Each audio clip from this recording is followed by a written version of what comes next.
Meron naman tayong Cherry Tigito 5X Pro Hybrid. Ayan.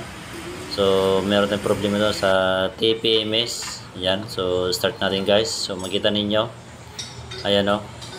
Ayan. So, TPMS. Yung tire pressure gauge. Ayan.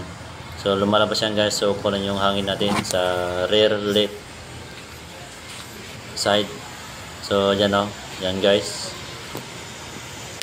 Kahit nakita mo naman yan guys, meron naman hangin. So, nagkakaroon ng problema guys. So, yan. Pinanghinan ko na yan. So, nag-additional ako ng kanyang hangin. So, dito sa kabila, kulang na pala ang hangin guys. So, kita ninyo. Ayan. Semi-flat na. So, yan. So, lagyan ko na ng hangin. Ayan guys. Kita ninyo. Panghinan ko na yan guys. Sa right rear yan guys. So, yan.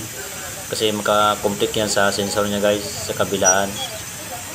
So, nilagyan ko na ng hangin para sigurado guys, kasi yung sensor natin para mabalance yung tire pressure niya.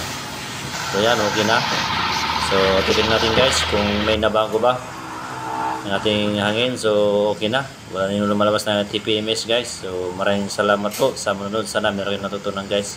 So, ganun lang po ang pagkuha ng sa TPMS. Maraming salamat po. Bye-bye.